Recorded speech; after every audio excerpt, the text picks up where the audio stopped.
جس طرح وہ اسٹیبلشمنٹ کے خلاف کر چکے تھے سر، ان کی معافی کوئی نہیں تھی، معافی تلافی کا سلسلہ نہیں چلنا تھا، خاص کر کے جو ان کے صاحبزادے نے ان کی سیاست کو تباہ کروایا، نست و نابود کروایا، ملیا میٹ کروایا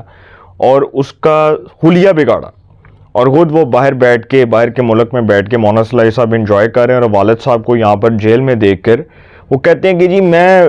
وہ وہاں پر بیٹھ کر شیر بنے تھے، اور پاکستان میں آ کر وہ گیدڑوں کی طرح آ کر کہیں گے کہ جی دیکھو جی میرے ساتھ تو یہ سلوک ہوا، حالانکہ انہوں نے آنا کوئی نہیں ہے، لیکن وہ اپنے والد صاحب کی سچویشن کو دیکھ کر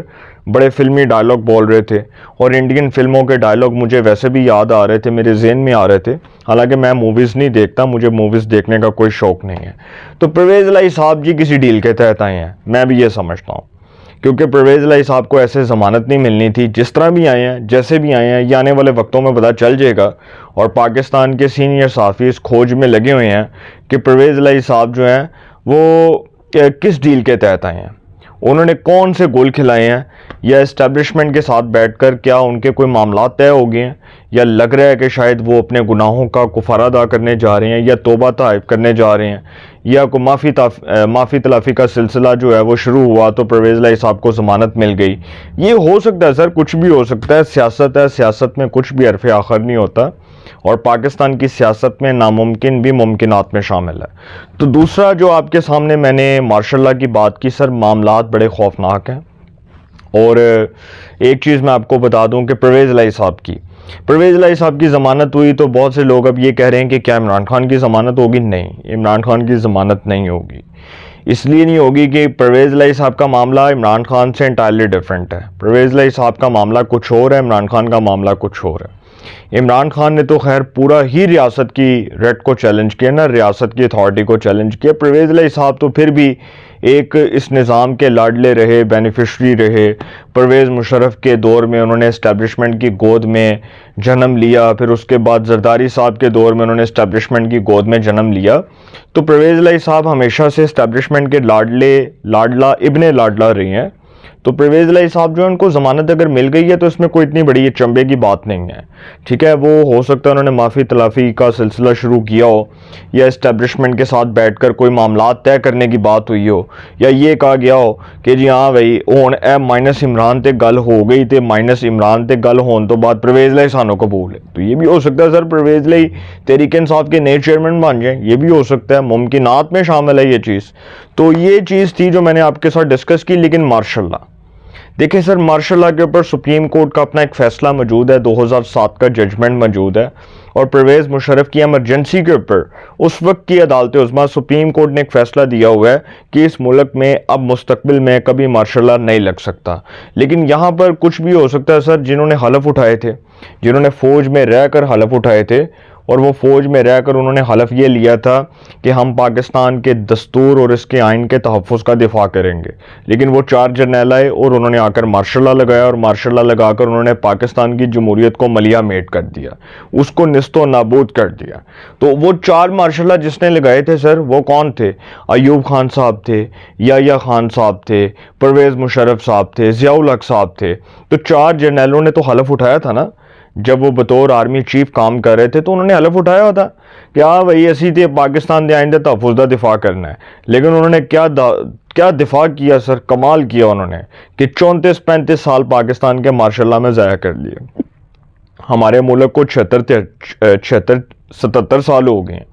لیکن وہ جو 34-35 سال اس ملک کے ضائع ہوئے، اس کا جواب کون دے گا؟ کیا ان کو قبروں سے نکال کر ان کا ٹرائل کیا جائے؟ خواجہ آصف نے کہا تھا نا کہ قبر سے نکالو ایوب خان کو اور اس کا ٹرائل کرو، تو ایوب خان کا پوتا بیٹھ کر ملک میں جمہوریت کے بھاشن دے سر، کتنے شرم کی بات ہے، کتنے افسوس کی بات ہے کہ ایوب خان صاحب پرویز مشرف کی کابینہ میں وزیر مملکت برائے خزانہ تھے، اور اس وقت وہ اپنے دادا کی ڈکٹیٹرشپ کے علم بردار بنے ہوئے تھے، اور وہ کہتے تھے کہ جی ڈکٹیٹرشپ کا جو راج تھا نا، جو میرے دادا نے قائم کیا تھا، وہ بڑا سنہری دور تھا۔ پرویز مشرف صاحب جو ہیں، ان کی کابینہ میں ایک ڈکٹیٹر کی کابینہ میں بیٹھ کر ڈکٹیٹر کا پوتا ملک میں جمہوریت کے بھاشن جاڑے، ڈکٹیٹرشپ کے بھاشن جاڑے، تو سر آج وہ جمہوریت کے بھاشن جاڑے، ہائے منافقت تیرا ہی آسرا ہے۔ منافقت ہوئی نا سر کہ اس وقت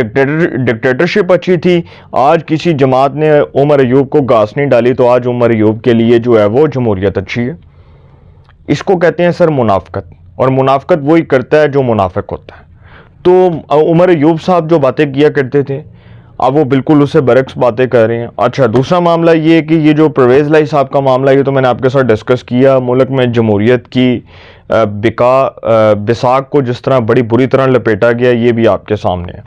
تو اس ملک میں ماشاء اللہ لگ سکتا ہے، میں نہیں سمجھتا لگ سکتا ہے، لیکن حالات کچھ بھی ہو سکتے ہیں سر۔ حالات کسی اور طرف جا رہے ہیں اور بڑے خطرناک رخ کی طرف حالات جاتے نظر آ رہے ہیں۔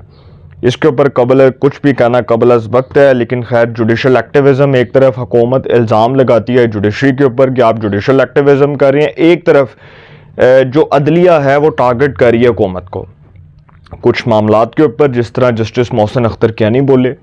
اور پھر فیصل واڈا صاحب۔ اب دیکھیں، جب معاملات جوڈیشری اور ایگزیکٹو کے درمیان آ جائے نا، جب جوڈیشری اور پارلیمنٹ آمنے سامنے ہو جائے تو اس کا مطلب معاملہ گڑبڑ ہے، کہیں نہ کہیں سے معاملہ گڑبڑ ہے اور نظر آ رہا ہے۔ تو یہ معاملہ گڑبڑ ہوتا نظر آ رہا ہے، بلکہ نظر آ چکا ہے۔ اچھا، تیسری خبر یہ ہے کہ جو سپریم کورٹ میں 3 ججز کے تقرر کا معاملہ ہے، 3 ججز کی اپوائنٹمنٹ کا معاملہ ہے، اس کے اوپر جوڈیشل کونسل نے جی 7 جون کو اجلاس طلب کر لیے۔ Chief justice of Pakistan justice قاضی فائز عیسیٰ کی سربراہی میں 7 جون کو سپریم جوڈیشل کونسل کا اجلاس ہوگا۔ لاہور ہائی کورٹ سے 2 ججز نے جانا ہے اور سندھ ہائی کورٹ سے 1 جج نے جانا ہے۔ اب سندھ ہائی کورٹ سے جسٹس عقیل عباسی کا نام زیر غور ہے، اور لاہور ہائی کورٹ سے جو 2 ججز ہیں اس میں پرائیورٹی بیس پہ اگر دیکھا جائے تو جسٹس شاہد بلال حسن کا اور جسٹس عالیہ نیلم کا نام زیر غور ہے۔ لیکن یہ بھی کہا جا رہا ہے کہ شاید جسٹس علی باقر نجفی کو، یا جو لاہور ہائی کورٹ کے چیف جسٹس ہیں جسٹس ملک شہزاد، ان کو شاید پریفر کر دیا جائے، کیونکہ 4 نام شاید پیش کیے جائیں گے لاہور ہائی کورٹ سے، اور 4 میں سے 2 نام جانے ہیں۔ ایک جسٹس شاہد بلال حسن کا نام تو پرائیورٹی بیس پر ہے۔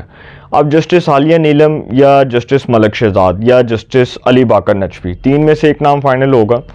7 جون کو اجلاس ہے۔ Chief justice of Pakistan justice قاضی فائز عیسیٰ 7 جون کو جوڈیشل کونسل کا اجلاس بلائیں گے اور 3 ججز کے تقرر پر اتفاق رائے ہو جائے گا۔ اپنی رائے کا کمنٹس میں ضرور اظہار کیجیے گا۔